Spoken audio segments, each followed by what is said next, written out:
El primer soldado italiano cayó a 320 yardas, de bruces contra la polvareda norteafricana antes de que el disparo del fusil alcanzara siquiera a sus compañeros. El segundo cayó 4 segundos después, desplomándose mitad de zancada mientras intentaba ponerse a cubierto, aunque no existía. Para cuando el tercer hombre cayó con una bala en el pecho, el pelotón italiano que avanzaba se dio cuenta de que se adentraban en una zona de aniquilación cuidadosamente preparada, controlada por alguien que no tenía intención de retirarse y sí de hacerles pagar con sangre cada metro que avanzaran. Era el 18 de febrero de 1943, y el soldado de primera clase Samuel Garrett, solo en una ladera rocosa de Túnez, con solo su fusil Winchester personal y una determinación nacida de la desesperación, estaba a punto de demostrar que, a veces, lo más importante en el combate no son los números ni la potencia de fuego, sino el posicionamiento, la disciplina y la disposición a resistir cuando todos los demás han huido. A principios de 1943, la campaña del norte de África alcanzó su fase decisiva en Túnez. El octavo ejército británico, al mando de Montgomery, avanzaba hacia el oeste desde Libia tras su victoria en el Alamein. Las fuerzas estadounidenses, experimentadas pero inexpertas tras su ruda introducción al combate en el paso de Kasserine, mantenían posiciones defensivas en el centro de Túnez. Las fuerzas alemanas e italianas, atrapadas entre dos ejércitos aliados y con escasez de suministros, mientras el poder naval y aéreo aliado estrangulaba su logística, luchaban con la desesperada competencia de hombres que sabían que la guerra africana estaba perdida, pero que no tenían más opción que retrasar lo inevitable lo más posible. El terreno era implacable. Colinas rocosas que ofrecían excelentes posiciones defensivas, pero agua limitada, valles que canalizaban el movimiento hacia corredores predecibles, y distancias tan vastas que las fuerzas mecanizadas tenían enormes ventajas, mientras que la infantería luchaba simplemente por moverse de una posición a otra bajo un sol que calentaba demasiado el metal y convertía el esfuerzo físico en un agotamiento peligroso. Samuel Garrett tenía 26 años y llevaba 14 meses en el ejército, aunque, en la práctica, había sido soldado durante mucho menos tiempo. Era de Montana, hijo de un ranchero que le había enseñado a disparar casi en cuanto aprendió a sostener un rifle, y había crecido en una región donde las distancias se medían en millas y donde acertar a lo que se apuntaba no era un deporte, sino una necesidad.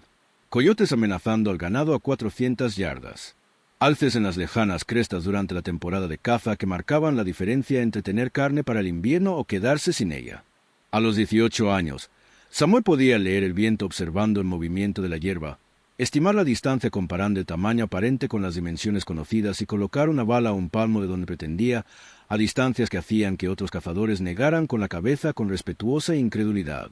Su rifle, un Winchester modelo 70 en 30-06 Springfield que su padre le había regalado en su 16º cumpleaños, le era tan familiar como sus propias manos, un instrumento de precisión que había disparado miles y miles de veces hasta que la relación entre la imagen de la mira, la presión del gatillo y el impacto de la bala se internalizó tan profundamente que se acercaba al instinto.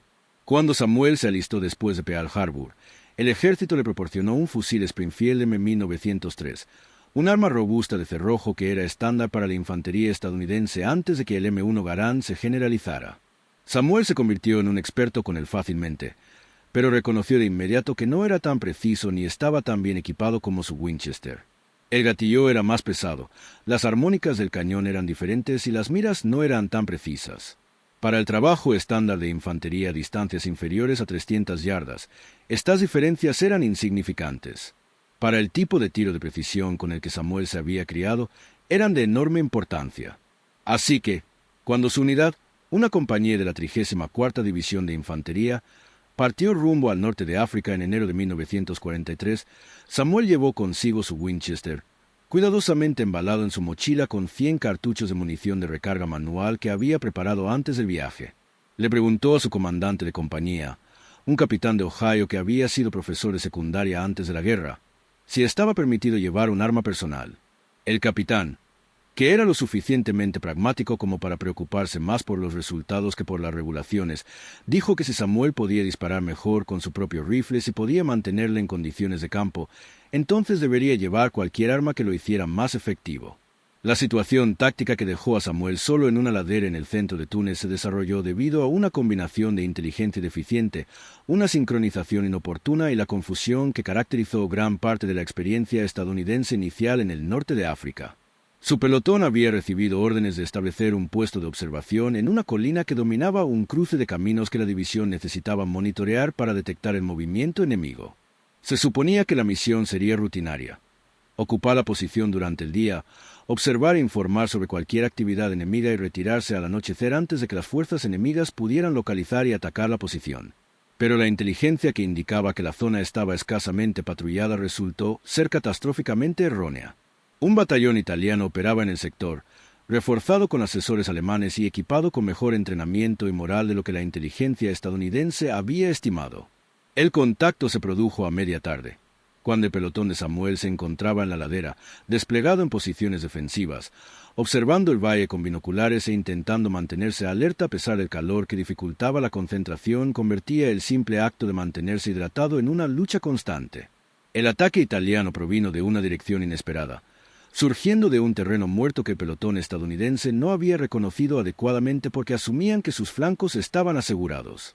El fuego de ametralladora rastrilló la ladera, matando al sargento del pelotón y a 2 fusileros en la primera ráfaga. Los proyectiles de mortero comenzaron a caer con una precisión alarmante, lo que sugería que los observadores italianos habían localizado las posiciones estadounidenses antes del ataque y habían preregistrado misiones de fuego. En el caos que siguió, el teniente del pelotón, un joven de 22 años recién salido de la escuela de aspirantes a oficiales que nunca antes había estado bajo fuego enemigo, tomó una decisión probablemente sensata dadas las circunstancias, pero que dejó a Samuel en una posición insalvable. El teniente ordenó la retirada a una posición secundaria a 1 milla a la retaguardia, donde el pelotón podría conectar con el cuartel general de la compañía y recibir apoyo de artillería. Se suponía que la retirada estaría cubierta por una base de fuego que se quedaría temporalmente atrás para contener el avance italiano y luego se desplazaría hacia atrás una vez que el resto del pelotón se pusiera a salvo. Samuel fue designado como parte de ese elemento de base de fuego, junto con otros 3 fusileros y un artillero bar. La retirada se convirtió en una derrota casi inmediata. Los italianos, al percibir que los estadounidenses se estaban desbandando, aceleraron el ritmo de su asalto. Cayeron más proyectiles de mortero, más fuego de ametralladora barrió la ladera, y los hombres que habían estado intentando ejecutar una retirada disciplinada comenzaron a correr para salvar sus vidas. La base de fuego, que se suponía que permanecería en posición durante unos 5 minutos, se encontró aislada mucho más tiempo del previsto a medida que el asalto italiano seguía avanzando. El artillero de la bar murió por fuego de mortero. Un fusilero fue alcanzado y tuvo que ser arrastrado a la retaguardia por los otros 2, dejando a Samuel solo en una posición que se suponía debía estar ocupada por 5 hombres. Observó al resto de su pelotón desaparecer tras la cima de la colina, avanzando hacia lo que esperaba fuera un lugar seguro, y luego centró su atención en los italianos que avanzaban por la ladera hacia él y tomó una decisión que fue en parte cálculo y en parte instinto. No iba a huir. La posición que ocupaba, un grupo de grandes rocas que proporcionaba una excelente cobertura y campos de tiro despejados ladera abajo, era demasiado valiosa como para abandonarla. Si se retiraba, los italianos ocuparían el terreno elevado y lo usarían para observar las posiciones estadounidenses y dirigir el fuego contra las fuerzas estadounidenses en todo el sector. Si se quedaba y conseguía que los italianos pagaran lo suficiente por avanzar, podía retrasar su ataque lo suficiente como para que las fuerzas estadounidenses organizaran una defensa o un contraataque adecuados. Samuel tenía aproximadamente 200 balas, 100 balas de su 30-06 recargada para el Winchester y otras 100 balas de munición militar estándar que también cabrían en su fusil, aunque con una balística ligeramente diferente. Tenía su cantimplora casi llena. Tenía una cobertura razonable contra el fuego directo y un ocultamiento decente contra la observación. Tenía líneas de visión claras cuesta abajo de al menos 400 yardas en múltiples direcciones. Y poseía habilidades perfeccionadas durante toda una vida disparando a distancia en un terreno no muy diferente a esta ladera norteafricana.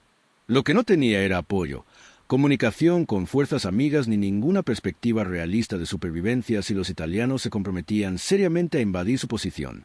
Pero la supervivencia había pasado a un segundo plano en el momento en que decidió quedarse. La principal preocupación era cuántos italianos podía matar antes de que lo mataran a él, y si esa cantidad sería suficiente para tener importancia táctica. Los italianos avanzaron con cautela al principio, un pelotón reforzado en una formación táctica que demostraba entrenamiento y disciplina. Subían la colina hacia lo que probablemente supusieron que era una posición estadounidense abandonada, avanzando a pasos agigantados con fuego de cobertura de ametralladoras situadas al pie de la ladera.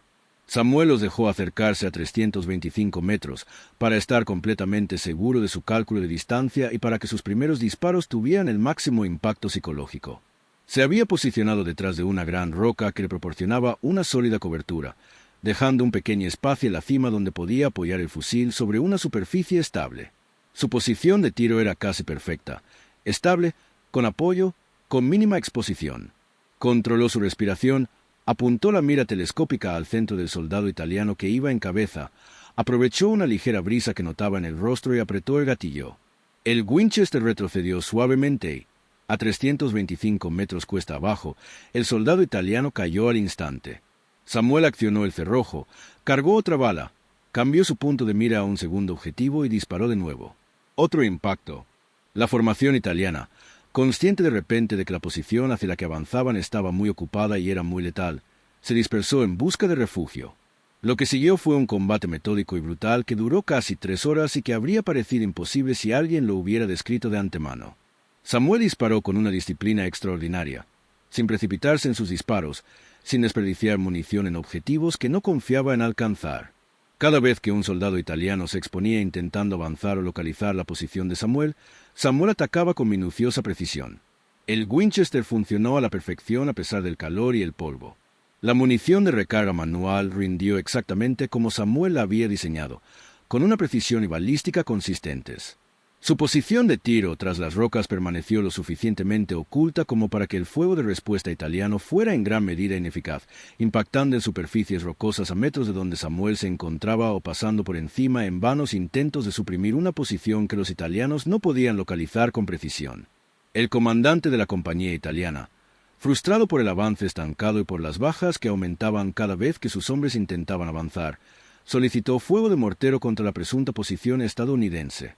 Varias balas cayeron lo suficientemente cerca como para que Samuel sintiera la conmoción y recibiera una lluvia de fragmentos de roca, pero las pesadas rocas que lo protegían absorbieron los efectos de la explosión y permaneció ileso. Tras unos 45 minutos de combate, los italianos intentaron una maniobra de flanqueo, enviando un elemento del tamaño de una escuadra por la ladera para acercarse a la posición de Samuel desde un lado, donde esperaban encontrar un ángulo que no los expusiera a su fuego directo. Samuel previó el movimiento, reconoció su significado y se reposicionó en una posición de tiro secundaria entre las rocas, lo que le permitía una visión clara de la ruta que tendría que recorrer la fuerza de flanqueo. Cuando la escuadra italiana emergió en la sección de la ladera donde Samuel podía enfrentarlos, disparó con la misma precisión que había empleado durante todo el combate. El primer hombre cayó, el segundo cayó, el tercero intentó retirarse y cayó en el intento. Los miembros restantes de la fuerza de flanqueo se dispersaron y se apresuraron a cubrirse, y el intento de flanqueo fracasó por completo. Samuel regresó a su posición principal y reanudó el ataque a los objetivos de la fuerza principal italiana, que había utilizado el intento de flanqueo como cobertura para otro avance por la pendiente principal y que ahora se encontraba inmovilizada nuevamente por el fuego desde una posición que todavía no podían suprimir de manera efectiva. El efecto psicológico en las fuerzas italianas fue significativo y acumulativo. Sufrían bajas por culpa de un solo fusilero al que no podían ver con claridad, localizar con precisión y reprimir a pesar del fuego constante de múltiples ametralladoras y morteros. Cada intento de avance resultaba en disparos con una precisión asombrosa.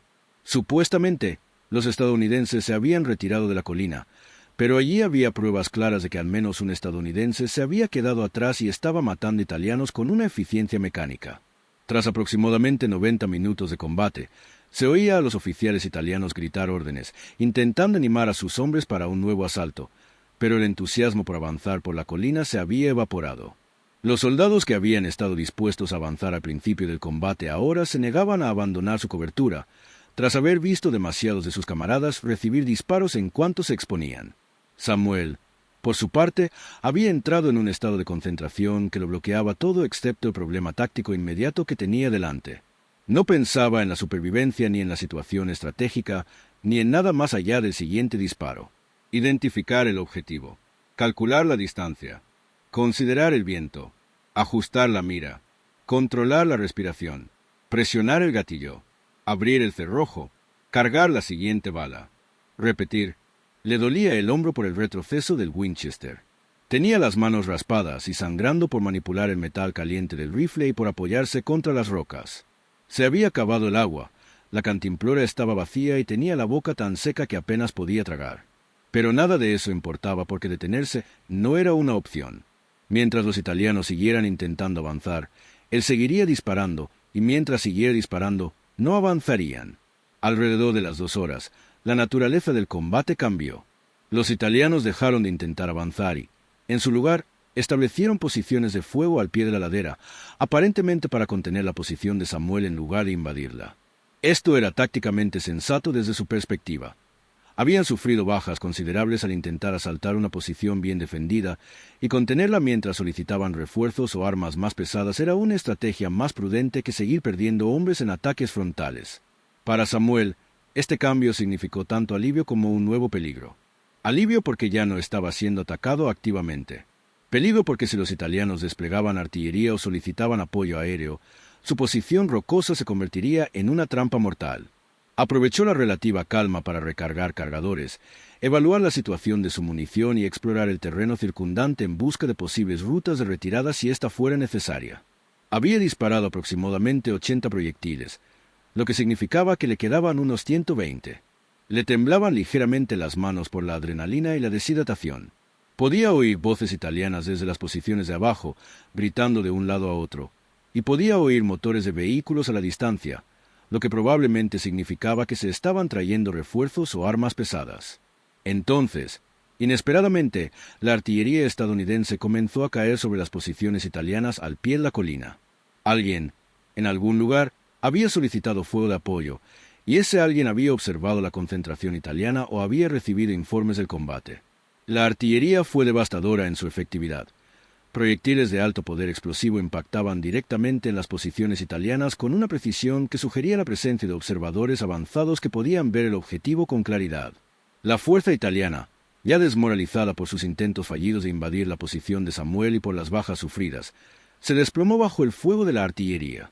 Samuel observó a través de su mira cómo los soldados italianos abandonaban sus posiciones y se retiraban ladera abajo hacia sus propias líneas, algunos con heridos, otros simplemente corriendo para salvar la vida.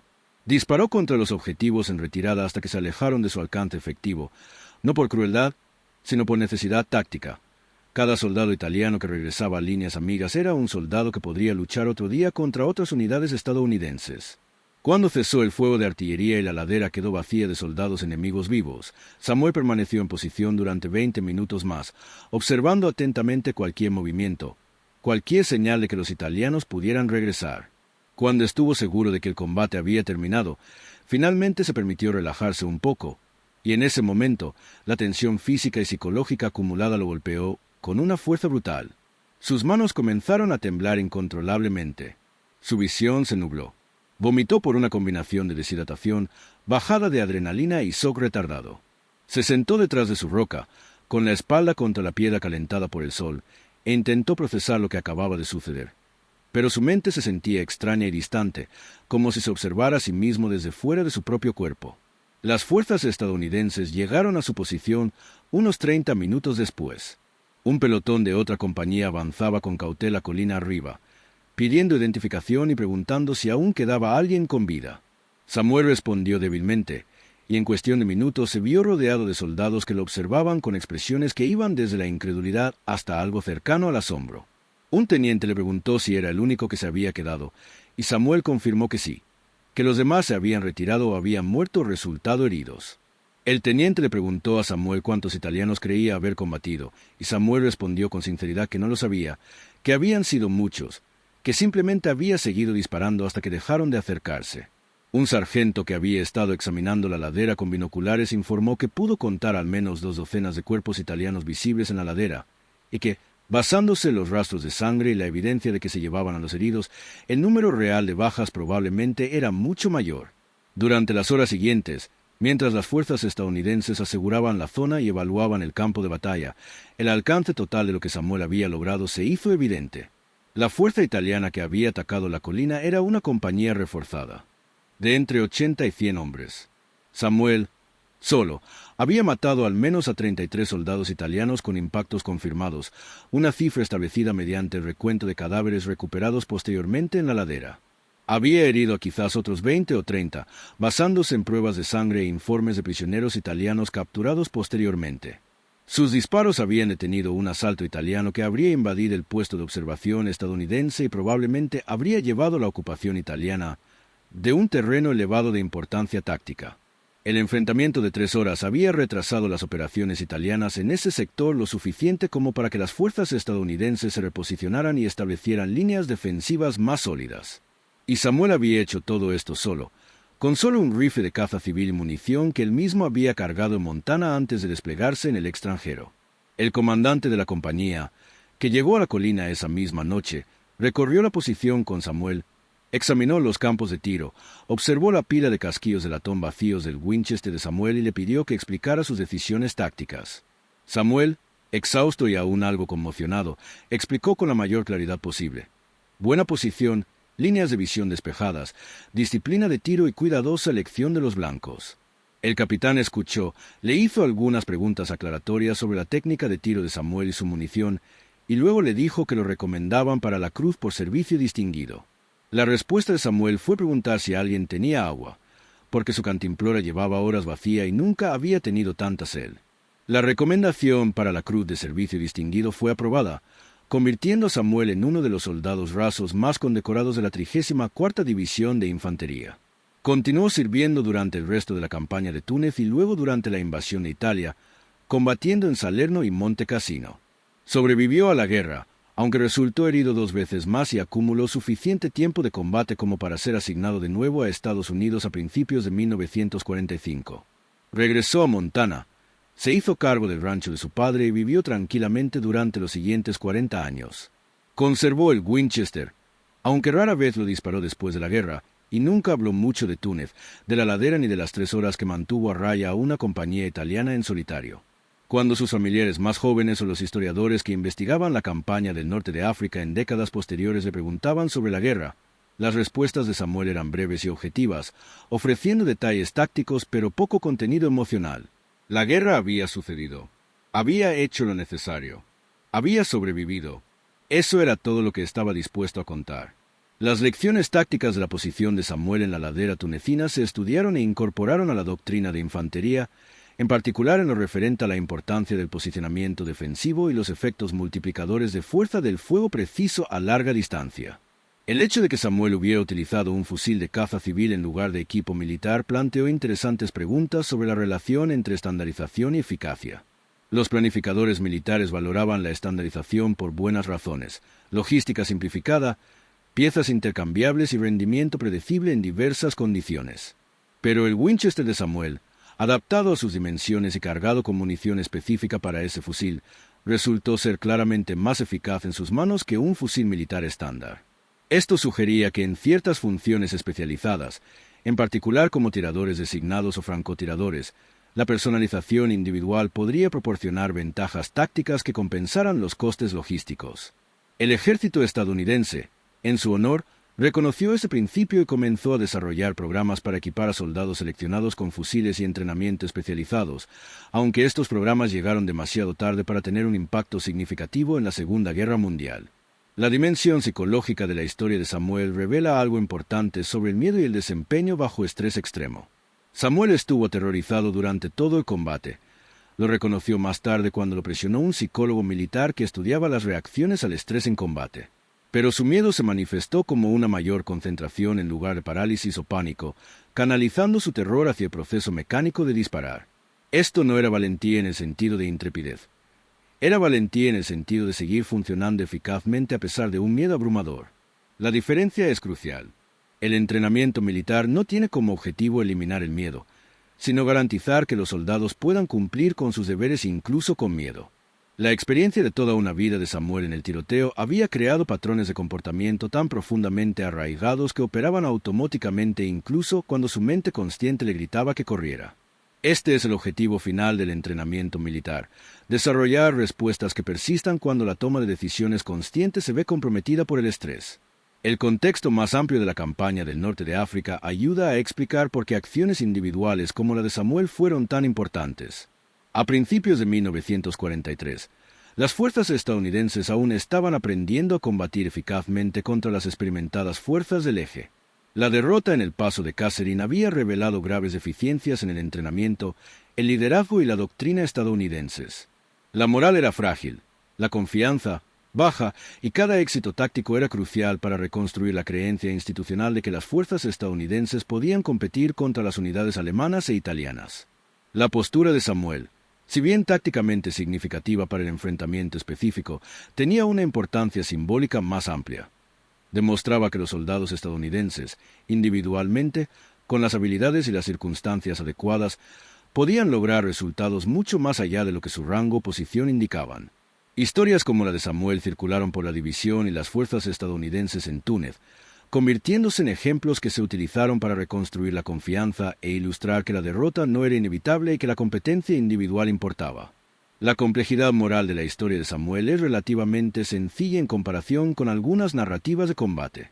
Mató a 33 hombres e hirió a muchos más, todo en el contexto de un combate defensivo donde protegía una posición con valor táctico y donde las fuerzas enemigas intentaban activamente eliminarlo y avanzar contra las líneas estadounidenses. La ambigüedad moral en un combate defensivo de esta naturaleza es mínima. Ambos bandos comprendían que estaban envueltos en una guerra donde matar era la función esencial. Samuel nunca expresó culpa por la matanza, aunque tampoco orgullo ni satisfacción. En las pocas ocasiones en que lo mencionó posteriormente, su tono fue directo, describiendo el combate como si fuera un día difícil trabajando con el ganado en el rancho, algo que debía hacerse, que él había hecho y que ahora era cosa del pasado.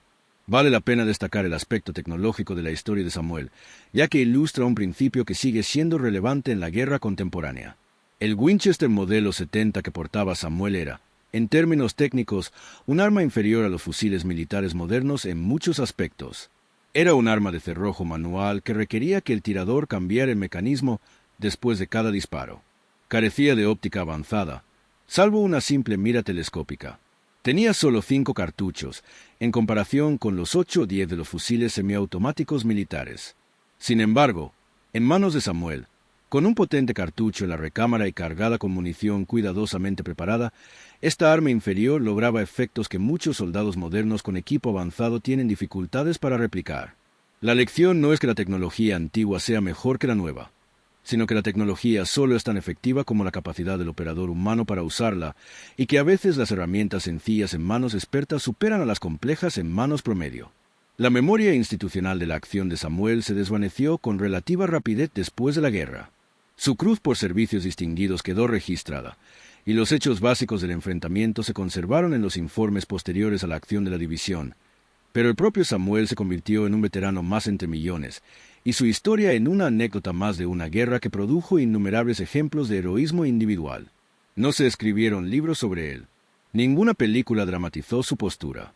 Su nombre no aparece en las historias populares de la campaña del norte de África, y la mayoría de los estadounidenses que estudian la Segunda Guerra Mundial nunca han oído hablar de él. Esto no es exclusivo de Samuel. Es el destino habitual de la mayoría de las acciones de combate, independientemente de su importancia táctica o el coraje que requirieron. La historia oficial captura los patrones a gran escala, los movimientos de la división y el cuerpo de ejército, las decisiones estratégicas, pero las acciones individuales se condensan en estadísticas, X bajas infligidas, y terreno mantenido, feta tiempo de retraso. Los detalles humanos, el miedo, la determinación y la habilidad que hicieron posibles esas estadísticas, se desvanecen en la oscuridad.